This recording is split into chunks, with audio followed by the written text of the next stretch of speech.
আজকে আমরা যাচ্ছি অনেকটাই দূরে, 1 ঘন্টা রাস্তা, মানে বাইকে করে 1 ঘন্টা লাগবে মিনিমাম।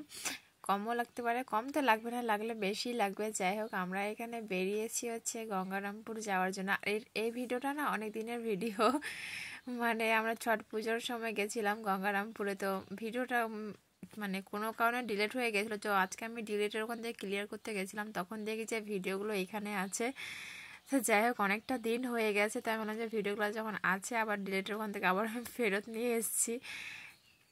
তো ভাবলাম যে ভিডিওগুলো আপলোড করে দিই, দেওয়াই হয়নি ছট পুজোর। তাই তো বলি যে ভিডিওগুলো আমি পাচ্ছি না কেন, কে জানে যে ডিলিট হয়ে গেছিলো ভুল করে।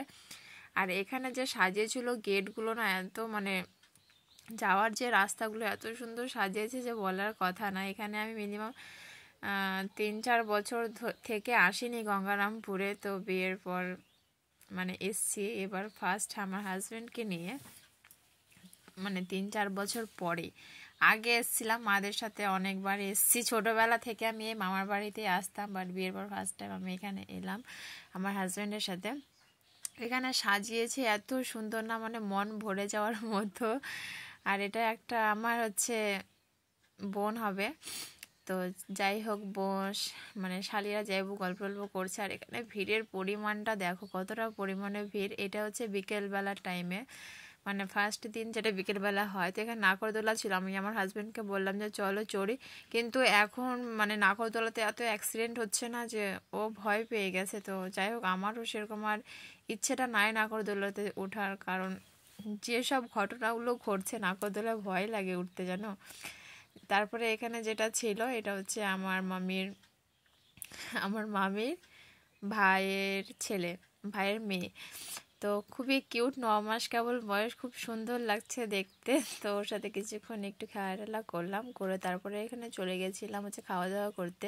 সবার প্রথমে তো এখানে স্প্রিং রোল খেলাম, খাওয়ার পরে এখানে যে একটু রেস্টুরেন্ট টাইপের দেখতে পেলাম, তো এখানে ভেলপুরি নিয়েছিলাম, বাট সেরকম অতটা টেস্ট লাগেনি, একটাই নিয়ে খেয়েছি। তারপরে এখানে হচ্ছে আমার বোন, আর এটা হচ্ছে আমার মামির ভাইয়ের, মানে দুটো মামি আছে। তো এটা একটা মামির, এটা আরেকটা মামির, মানে ভাইয়ের ছেলে, মেয়ে, সরি বারবার ছেলে হয়ে যাচ্ছে কেন। তারপর তো আমি এখানে হচ্ছে এটা ভুল করে ভিডিও করে নিয়েছিল, তো যাই ভাবলাম যে ছেড়ে দিই, তো কী হয়েছে এখানে। তারপরে এখানে আইসক্রিম খেয়ে নিলাম, আমি আমার হাজব্যান্ড আমার মা সবাই মিলে খেয়েছিলাম। তারপরে এখানে চলে এলাম ভাপা পিঠার এখানে। আর আমার বোনকে গরম লেগেছে হাতের মধ্যে রাখতে, তো আমার হাজব্যান্ডকে ধরিয়ে দিয়েছে। আমার হাজব্যান্ড ধরে আছে আর ওই খাচ্ছে, এটাও শালি আর যাইবু।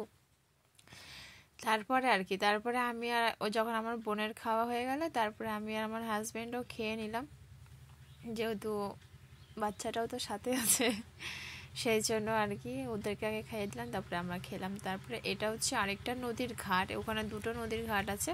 একটাতে যদি আমার মামারা মানে পুজো করে, আর এটা তার পাশে একটু দূরে। এটাও খুব সুন্দর সাজিয়েছে, এটা তো মানে পুরোটাই সিঁড়ি সিঁড়ি, এখানে আর মাঠ টাইপের কোনো জায়গা নেই। দুই সাইডে হয়, খুবই সুন্দর সাজিয়েছে দুটোই প্যান্ডেল, মানে ঘাটগুলোকে। আর দ্বিতীয় নাম্বার যে প্যান্ডেল মানে ঘাটটা, সেটার প্যান্ডেলটা এতটা মানে দুটোই এত সুন্দর করেছে না, মন ভরে যাওয়ার মতো জাস্ট। তারপর তো সন্ধ্যার সময় বাড়িতে চলে এসেছি, এসে তো এখানে সব ফ্রেশ ট্রেশ হলাম। আমার হাজব্যান্ড এখানে চা খাচ্ছে, আমার বোন তো মোবাইল ঘাটছে। এটা হচ্ছে আমার বোনের মামি।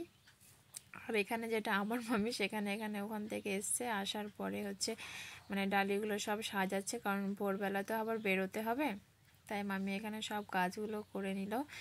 আর পরের দিনে যে ভিডিওটা, সকালের ভিডিওটা, সেটাও আমি আপলোড করবো এর পরের ভিডিওতে। যাই হোক, অনেকদিন পরে ভিডিওটা পেয়েছি, আমার খুব ভালো লাগছে যে ওখানে গেছিলাম আমার বাড়িতে, ভিডিওগুলো শেয়ার করা হয়নি।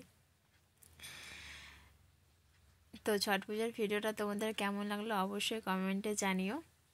আর ফার্স্ট টাইম গেছি, তো আমার হাজব্যান্ডরা তো একটু আদর যত্ন হবেই, জামাই বলে কথা।